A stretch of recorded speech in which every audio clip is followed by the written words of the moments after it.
By rejecting the promise, you have proven yourselves unworthy, and you must be destroyed!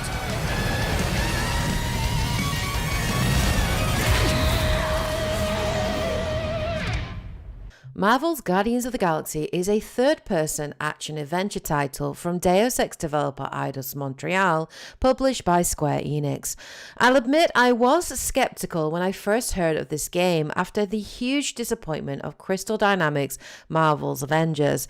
As a huge fan of the Marvel comics and cinematic universe, it was a real gut punch when that title turned out to be another soulless games-as-a-service cash grab, offering a bare bones and decidedly mediocre story campaign, lazy and repetitive level design, boring enemy types with terrible AI, and an awful loot system with extremely suspect microtransactions that really had no place in an Avengers game.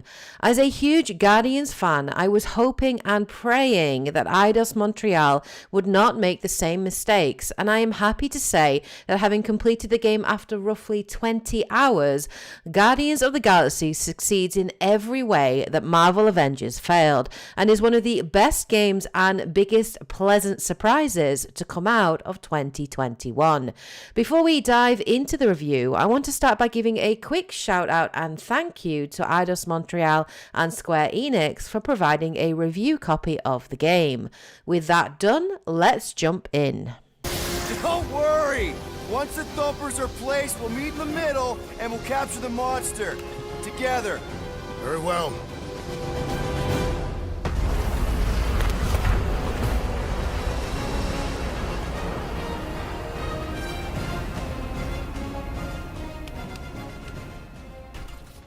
Marvel's Guardians of the Galaxy chooses to set itself apart from the cinematic universe by telling a completely original story with an entirely new cast of actors. You won't find Chris Pratt or Dave Bautista here, nor their likenesses, and the game doesn't suffer for it. Thanks to the amazing chemistry and stellar performance of its cast, smartly written dialogue, and a well-paced and focused storyline, Guardians offers a heartwarming and engaging story that gives its movie counterpart a real run for its money. Taking place 12 years after a galactic war, players find themselves exploring a universe at peace following the defeat of Thanos and the Chitauri. Led by their unofficial leader Peter Quill, aka Star-Lord, the Guardians head to the Forbidden Quarantine Zone in an attempt to capture a rare monster for their patron, Lady Hellbender. In typical Guardian style, things don't quite go to plan and they get arrested by Nova Corps and unwittingly unleash an entity that could very well destroy the universe. What unfolds over the next 15 to 20 hours of story campaign across multiple chapters is a fun, wacky and wild ride as the Guardians learn to trust each other and work together to save the day. While crazy action and cinematic set pieces are there in plenty, what makes Eidos Montreal's Guardians of the Galaxy special is the time it dedicates to character development. Through some brilliantly written moments, each Guardian is given the time they deserve. What results is a main cast of characters that feel well developed and real, and a universe that feels lived in and full of character and heart. At the end of my 20 hours with the game, I found myself genuinely moved by the journey this ragtag band had gone through and excited to explore more in what I am hopeful will be future DLC content or a possible sequel. All right, let's do this. Shivering titwitch as it's cold. That's not really how that saying goes. You want to correct me? Or you want to find Fin Fang Foom and save the galaxy? I want Fin Fang Foom. Not only is the game's story just oozing with character and style, but its level designs and art style capture perfectly just how alien and unique this universe is. During the course of the game, players will visit numerous alien worlds filled with vibrant colors, unusual weather patterns, and weird and wonderful creatures. Fans of the series will also be delighted to find hidden Easter eggs and familiar settings and characters from both the movies and the comics. In typical Eidos style, there are some great cinematic moments and set pieces that are perfectly complemented by an incredible soundtrack with iconic songs from the 80s.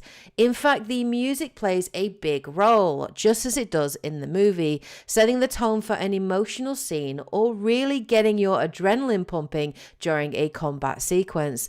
The music is without a doubt a highlight of the game, and I wouldn't be surprised if you find yourself wanting to buy the soundtrack soon after finishing it.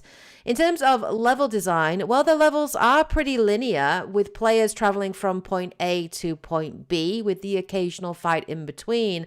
There are some nice environmental puzzles dotted throughout, requiring players to assess the situation and choose the companion best suited. It's also incredibly amusing when choosing the wrong squad mate, as characters will quip and sarcastically respond as they encourage you to pick someone else. While the maps are mostly linear, the developers do encourage exploration by hiding resources and collectibles throughout the map. These resources are essential for leveling and purchasing upgrades and new moves for Peter Quill. The collectibles for me, though, were far more interesting as they unlocked some pretty cool skins, lore building, and special character dialogue interactions, allowing players to learn more about each member of the Guardians and their backgrounds. Guardians of the Galaxy finds the perfect balance between having some exploration and reward, but without it hindering the pacing of the main story. It'll be fine. Just curl up in a ball. What? Drax, throw him. No! Very well. Peter? It's okay. He'll land on his feet. I guess that only applies to cats. You sons of John! While Guardians of the Galaxy is very much classed as an action-adventure game, like many titles these days, it possesses many RPG traits. In fact, in many ways, it feels like you're playing a Mass Effect game, something that I really enjoyed. Some of the best elements clearly inspired by BioWare's franchise was the use of dialogue trees, player choice, and party banter. Players will spend a lot of their time between fights speaking to NPCs and companions, providing more character development and insight into the world and events prior to the main story. Players can also choose at key moments how to respond to a suggestion and what action the Guardians will take. While this doesn't change the overarching story and can be unclear as to just how significant an impact these changes will have, it does add some nice flavour to events, allowing the player to be more of an active participant in the story rather than just along for the ride. The writers also do a brilliant job in writing some of the best party banter and humour that I have heard in a long time. This provides a very real sense of each Guardian's feelings and how they are developing and gelling as a team as the story progresses. Each line is delivered with such heart and humour that players can't help but grin and laugh along. While these moments may be slower or less action-packed than others, they were without a doubt some of my favourite and most memorable moments in the game.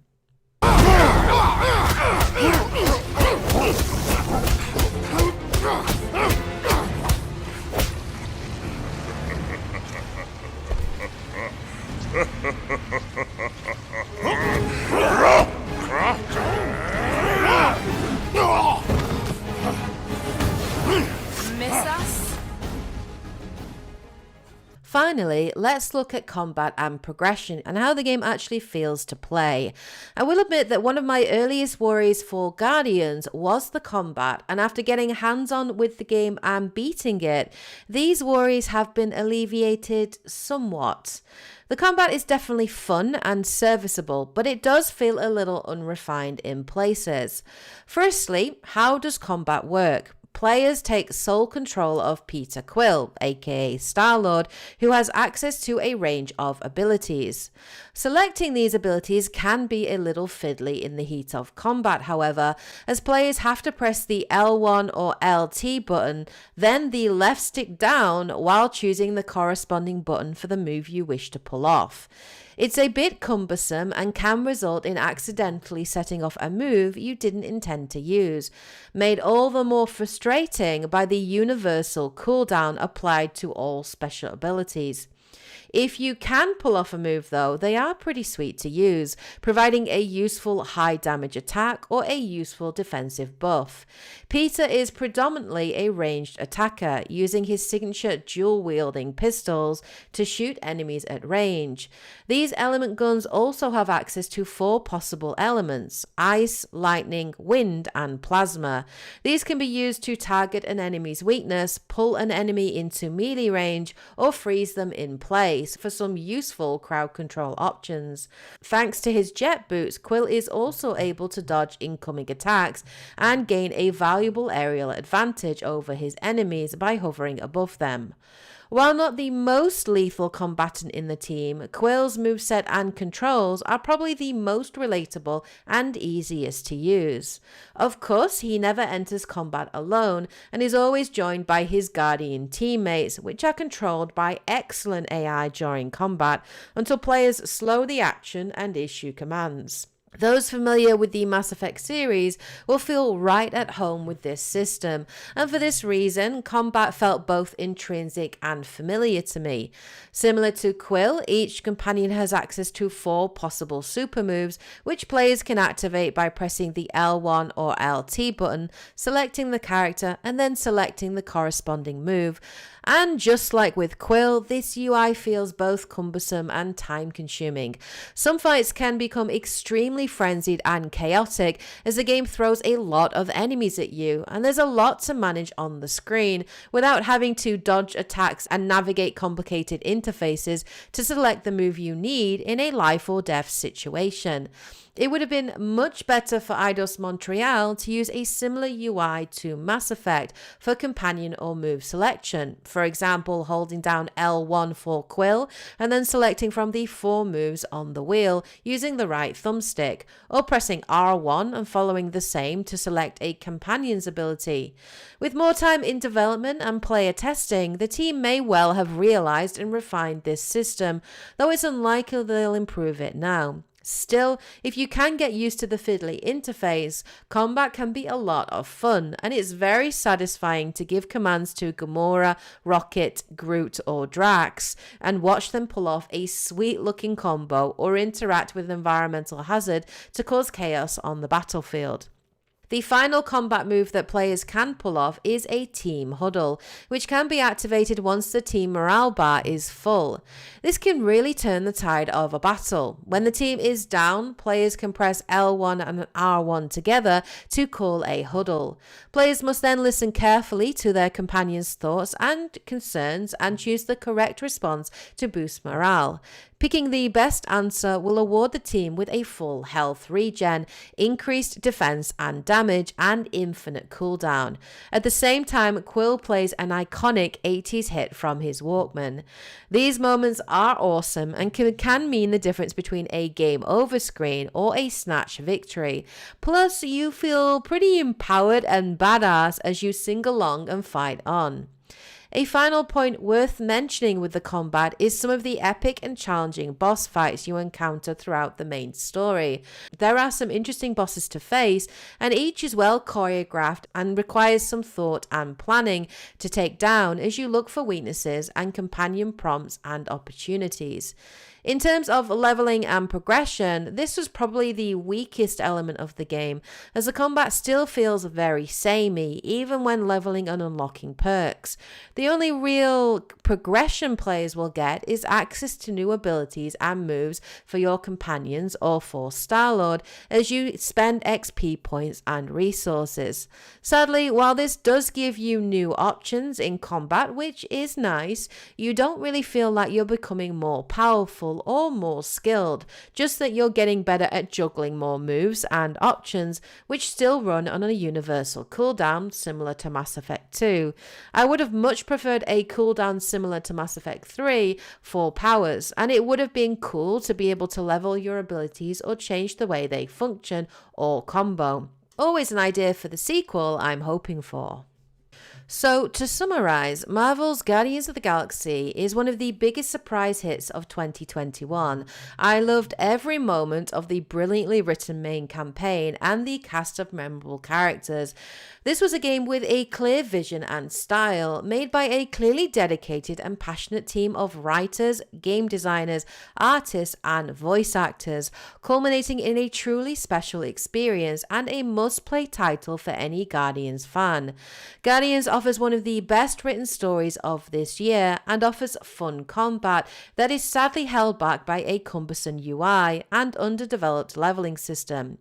It is with this in mind that I would score the game an 8 out of 10. It is a great game and a fun experience, and despite some of its flaws, I would without a doubt recommend it to anyone looking for a good time. Again, a quick shout out to Eidos Montreal and Square Enix for providing a review copy of the game. Really appreciated. Thanks so much guys for watching. Hope you guys found this video useful. If you've played Guardians of the Galaxy, please let me know what you thought in the comment section below, though remember to keep it spoiler free. Hope you guys have a great week of course. Take care everyone, and as always, happy gaming. Bye guys.